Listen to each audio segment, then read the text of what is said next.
El 5 de marzo de 1953 ocurría uno de los acontecimientos históricos más relevantes en la historia del siglo XX, la muerte del dictador Joseph Stalin.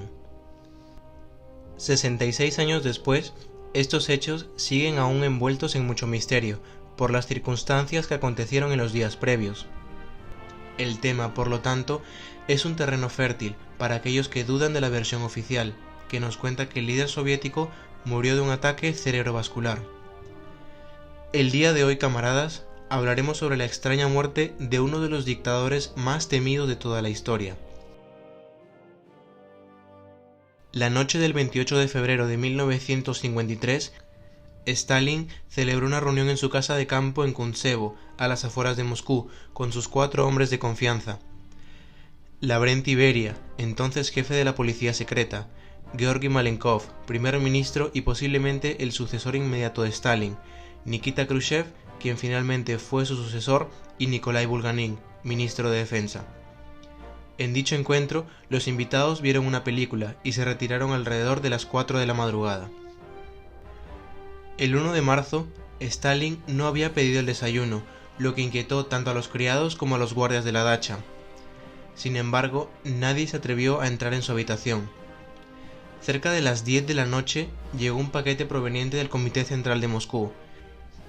Fue entonces cuando su mayordomo, llamado Peter Lozgachev, forzó la puerta y lo encontró tendido en el suelo, junto al diván, vestido con la ropa que llevaba la noche anterior y sin apenas poder hablar. Había sufrido un ataque cerebrovascular que tras unos días de agonía le causó la muerte el 5 de marzo. Al menos así reza la versión oficial, sobre la que rondan innumerables incógnitas, hasta la sospecha de una posible conspiración. Terminada la Segunda Guerra Mundial, la salud de Stalin se empezó a declinar a partir de 1950, cuando la Guerra Fría iba tomando su forma más característica. No obstante, a lo largo de toda su vida, el dictador había padecido numerosos problemas médicos. Para empezar, nació con sindactilia en su pie izquierdo. A los 7 años padeció la viruela, que le dejó permanentemente cicatrices en su rostro. Con 12 años tuvo un accidente con un carro de caballos, sufriendo una rotura en el brazo, que también le dejó secuelas. Y ya siendo adulto, Stalin además padeció de psoriasis. A los 70 años de edad, su memoria comenzó a fallar, se agotaba fácilmente y su estado físico empezó a decaer. Vladimir Vinogradov, su médico personal, le diagnosticó una hipertensión aguda e inició un tratamiento a base de pastillas e inyecciones. A su vez, le recomendó que redujese sus funciones en el gobierno. Por supuesto, Stalin apreció una conspiración en el Consejo Médico y no solo se negó a tomar medicinas, sino que también despidió a Vinogradov. Sus problemas de salud coincidieron con uno de los pocos reveses políticos que sufrió durante su rígida dirección del Partido Comunista. En octubre de 1952 se celebró el 19º Congreso del PECUS, donde Stalin dejó entrever sus deseos de no intervenir militarmente fuera de sus fronteras. Frente a esta opinión, Georgi Malenkov hizo un discurso en el cual reafirmó que para la URSS era vital estar presente en todos los conflictos internacionales, apoyando las revoluciones socialistas, lo que después, como sabemos, sería una constante de la Guerra Fría. Como un hecho inédito, tras décadas de un férreo marcaje, el Congreso apoyó las intenciones de Malenkov y no las de Stalin. Fue entonces cuando el líder georgiano reanudó las purgas de 1936, claro, si es que alguna vez habían parado. Lo hizo motivado por el pequeño tropiezo político y alertado por una carta de la doctora Lidia Timashuk, una especialista del Policlínico del Kremlin, que acusaba a su médico Vinogradov y a otros 8 médicos de origen judío de estar trabajando como espías para la inteligencia británica y recetar tratamientos inadecuados a los altos mandos del partido y del ejército. Sin esperar a recibir otra prueba, Stalin ordenó el arresto de los 9 médicos, en lo que se conoció como el complot de los médicos. La persecución afectó en total a 37 doctores de todo el país, 17 de ellos judíos. En consecuencia, la paranoia antisemita de Stalin hacia los médicos se trasladó también al pueblo. El Kremlin ordenó entonces la construcción de 4 campos de prisioneros gigantes en Kazajistán, Siberia y el norte del Ártico, aparentemente en preparación para una segunda gran purga, esta vez dirigida a millones de ciudadanos soviéticos de origen judío. Los conocedores del régimen de extremo terror impuesto por Stalin en el pasado, entre los miembros más veteranos del Politburó, corrió el miedo a que esta purga masiva estuviera en ciernes. Solo la caída de Stalin en marzo pudo frenar la escalada de terror que había empezado tras el Congreso de octubre. Precisamente por este clima de desconfianza que mencioné al inicio, la sospecha de una conspiración ha perseguido el suceso hasta la actualidad. Volvamos entonces al día después de la reunión de Stalin con sus hombres de confianza. Cuando el personal de la dacha lo encontró tirado en el suelo, lo llevaron al sofá del comedor, donde lo cubrieron con una manta. Si bien el consenso entre los presentes fue llamar a un médico, los oficiales de guardia querían esperar las instrucciones del liderazgo del partido.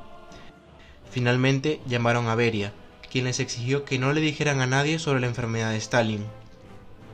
Beria y Malenkov llegaron primero a la dacha, pero al parecer llegaron con cierta lentitud. Se dice que Beria decidió no convocar a los doctores hasta pasadas 24 horas de haber encontrado a Stalin. No en vano, la Academia de Ciencias Médicas se reunió pronto con carácter extraordinario. El propio ministro de Salud, Andrei Tretiakov, dirigió el consejo médico para debatir un posible tratamiento. Cuando los médicos finalmente llegaron, encontraron que Stalin no respondía, su brazo y pierna derecha estaban paralizadas y su presión arterial se encontraba alarmantemente alta. El mayordomo Lozgachev cuenta que los médicos ordenaron silencio total, pusieron sanguijuelas detrás de las orejas, una compresa fría en la cabeza y le recomendaron que no comiera.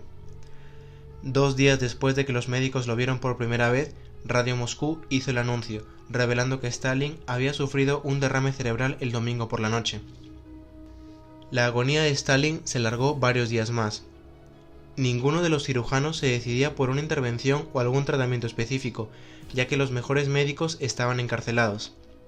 Según el testimonio de su hija, Svetlana Liluyeva, en ocasiones el dictador abría los ojos y miraba con desprecio a quienes lo rodeaban, entre los que estaba Beria, el cual, según cuentan algunos testigos, cuando Stalin abría los ojos le cogía de la mano y le suplicaba que se recuperase, y cuando los cerraba acercaba sus labios a la oreja del dictador para susurrarle insultos y desearle todo lo contrario.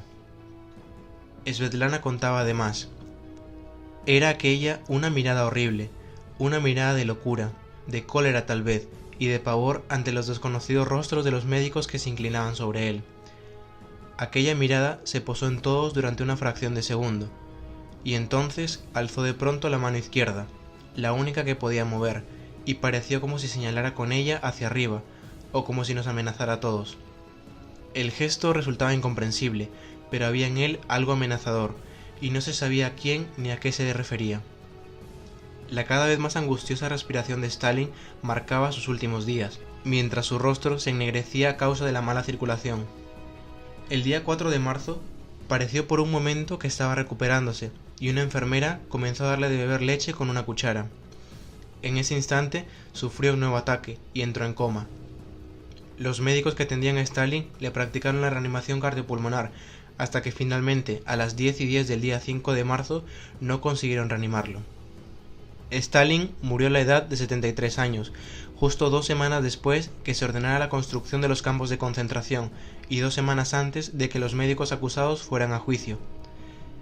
Su cuerpo fue posteriormente trasladado a Moscú y colocado en un catafalco en la Plaza Roja, a la que fueron llegando miles y miles de moscovitas. Y es aquí donde empiezan los diversos hechos que a lo largo han generado conspiraciones sobre la defunción de Stalin.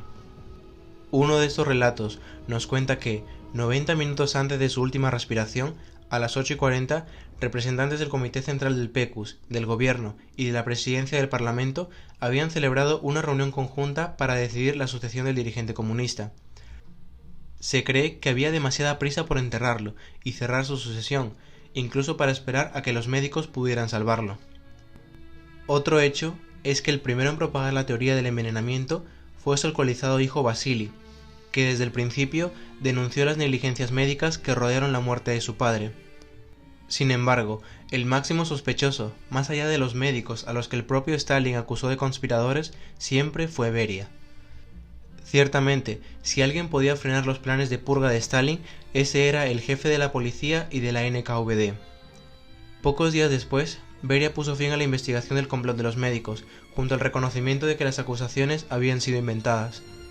No obstante, al final del año, el propio Beria se enfrentó a un pelotón de fusilamiento, víctima de las conspiraciones en su contra de Khrushchev y Malenkov. Décadas después, en 2003, un grupo de historiadores ruso-estadounidenses, llamados Jonathan Brent y Vladimir Naumov, afirmaron que, durante la noche del 28 de febrero, Stalin bebió Sinandali, un vino georgiano de alta calidad, y que sospechan que Beria, con la complicidad de Khrushchev, pusieron warfarina, una sustancia cristalina transparente en el vino.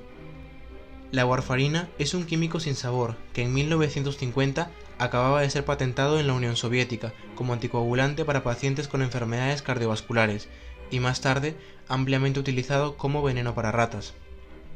La warfarina podría haber producido un derrame cerebral hemorrágico y un trastorno que afecte a múltiples órganos. Diversos autores afirman que una hemorragia cerebral sigue siendo la explicación más sencilla y que la intoxicación aún continúa como una cuestión de especulación. Según las investigaciones de Brent y Naumov, rescataron un informe previamente secreto, que daba como evidencia de que Stalin se estaba preparando para agregar una nueva dimensión a la supuesta conspiración de los médicos, en la que ya no solo involucraría a los médicos o a los judíos de la Unión Soviética, sino que también al gobierno de los Estados Unidos. Ese informe era un interrogatorio de un agente llamado Iván Varfolomeyev, que indicaba que, en 1952, el Kremlin se estaba preparando para acusar a los Estados Unidos de un complot para destruir gran parte de Moscú con una nueva arma nuclear, y luego lanzar una invasión del territorio soviético a lo largo de la frontera china. El complot de Varfolomeyev era conocido en los documentos soviéticos como el plan de golpe interno. Naumov añadió que ese plan, combinado con otros preparativos militares soviéticos en el lejano oriente ruso en ese momento, sugiere fuertemente que Stalin se estaba preparando para una guerra en la costa del Pacífico de los Estados Unidos. Lo que sigue sin estar claro es si planeaba un primer ataque o si el desenvolvimiento de la conspiración en Moscú iba a servir como una provocación que llevaría a ambos lados a un punto crítico.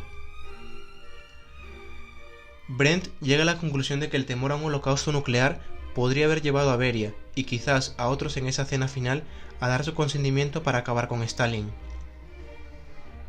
Ya para culminar, cabe mencionar que, en 1956, Khrushchev acusó a Stalin de haber liquidado a los mejores camaradas del ejército y de falsificar la historia del partido, hecho que provocó un terremoto en el Comité Central.